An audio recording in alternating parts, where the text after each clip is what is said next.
skills as a facilitator and mediator, and bring in other mediators as well. So what you're saying, the zeitgeist is, I think it's a perfect time for bookstores, because it's not about just the book, it's the experience of being in a bookstore, the experience of reading a passage, and having an opportunity to talk to other people there as well, sort of like a book bar. So it's not just a bookstore as we've known in the past. You gonna have an alcohol license in there? Well, it's interesting. Every other place on this street sells alcohol.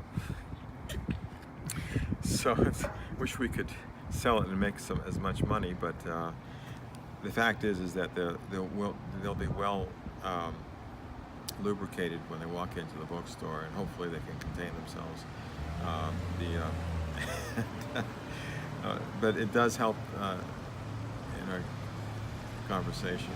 It's fascinating. I mean, is there places around the country that are doing something similar to what you're doing, or is this a completely unique situation? Well, what is unique, I think, is the location. There is music coming out of every door. That's why people come to Frenchman Street. It's just good, pure music. You know a lot of the musicians, you mentioned them already. And good restaurants. And then all of a sudden you find a bookstore, which seems like an anomaly amongst all these businesses, but it's an oasis. I was reminded by someone the other day that of the Miles Davis quote that music is the space between the notes. It's not the notes you play; it's the notes you don't play. Right. So we're the space between. I love it. Wow. Let it breathe. Exactly. So beautiful, man. I just wanted to talk a little bit about your relationship with Rob Finefield, and now you don't have to go through everything about, but just what has he meant to you? How have you inspired him, and how has he inspired you? Well, I understand you interviewed him, and the fact that he referred you to me in New Orleans is a small example of his influence upon me. I met him in New Orleans in 1986, I believe, or 85, and he was doing his internship at Auctioner. And I met him through basically a business situation that was completely, I ultimately met him in a social situation, but he had no idea that he met me through a business on the phone. And we became fast friends, and he basically, even though I had been living in New Orleans for about 15 years, but he shows up in New Orleans, and within a month, he just breathed New Orleans in a way that he'd been here for a long time. He actually reintroduced me to New Orleans. New Orleans music. He got me out of the, he wouldn't let me sleep, actually. That was basically it. He needed a buddy, and I was a willing buddy, and we were like a dynamic duo together, single guys, and he was the best buddy I've ever had, to the point where after he finished his sojourn in New Orleans as an internship, a few years later, he said, "You got to come and experience Los Angeles." And I reluctantly took up that invitation at the age of 40. I was still single, believe it or not. And it was the best experience I've had. I was glad to be out there. I loved Los Angeles for what it is. And I met my wife there, and she said, after Katrina, "You've got to come back to New Orleans." And she wasn't from here. She was from Portland. And Gretchen, basically, she reintroduced me to New Orleans. It's kind of funny now that I think about it. Those influences, Rob and my wife, both introduced me back to New Orleans. Are there examples. Do you think a lot of people that, I mean, again, you came from Miami, you're not born and raised here, but do you think a lot of people take it for granted when they're here and they have to almost have an awakening or a reawakening of sorts? Well, And I'm not talking about like a Katrina kind of thing. no, put it this way. Emotionally, I grew up in New Orleans. You know, I would say that I was allowed to be myself. And I think it goes back to what we said earlier.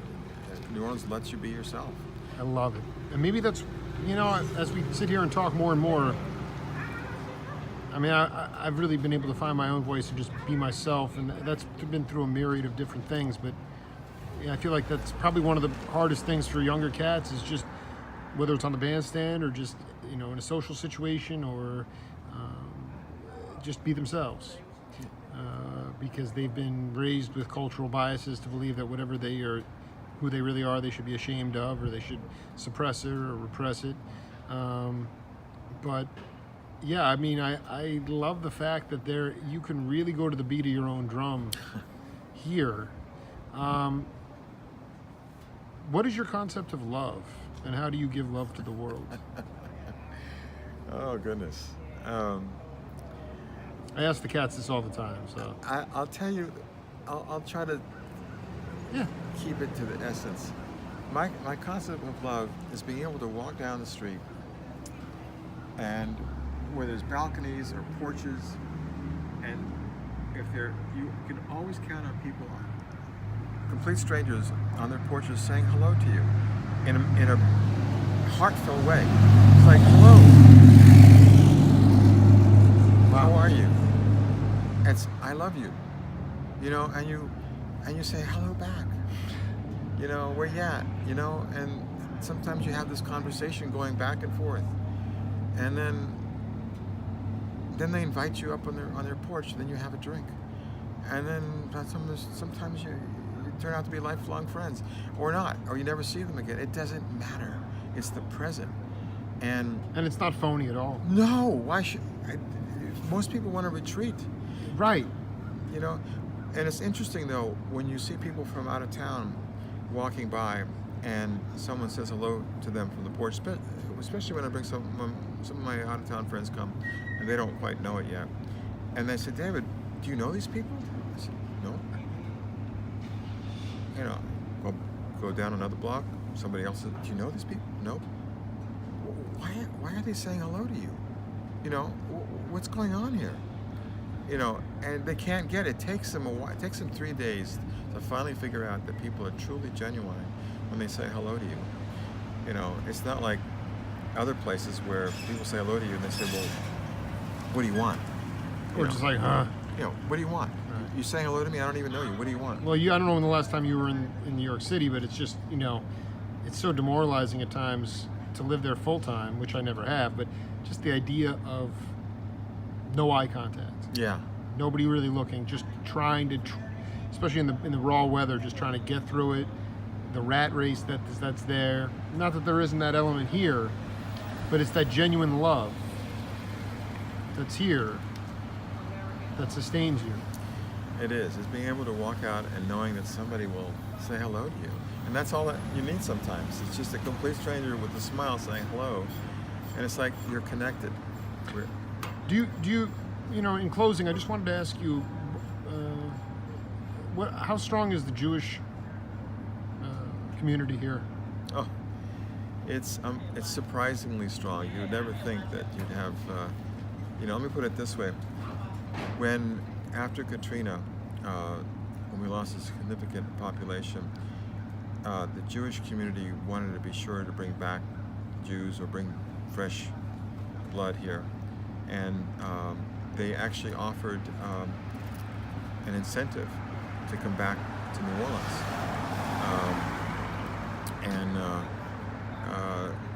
In the very beginning, it was up to $30,000 just to come to New Orleans, because it was empty. There was nothing happening here. How do you develop and redevelop this any city? I think they also did that in Shanghai before World War II. It could be anybody. 30 grand. Jews. I know, it's hard to believe. It's amazing. Um, Jewish philanthropy in this town is very strong, and if you, in fact, before the Civil War, it was Jews that really helped create the merchant industry here. The Canal Street, it was all Jewish merchants on Dryad Street. Lots of, it's incredible. And there's so very few. There's just about 10,000 Jews here, I think. Huge impact, though. A huge impact. Do you feel connected to the community, or are you kind of going on your own? I'm a member of the temple. Which temple? Turo, which is actually one of the oldest continuing synagogues in the country. And it's conservative. Well, not Turo, but it's a lot of conservative Jews here. But Turo is more liberal, and it's a good. Tulane was, I hate to say this, but at one time it was called Jew Lane, but at one time they didn't let any Jews in the building. It's funny how that pendulum shifts. Yeah. No, it's very healthy in the city. I think James Singleton just drove by. Oh, I'm kidding. I would be surprised. David, we're going to do this again. It was such an honor to connect with you, my friend. Well, it's indeed a pleasure, and thank you so much for doing what you're doing around the country and connecting the dots.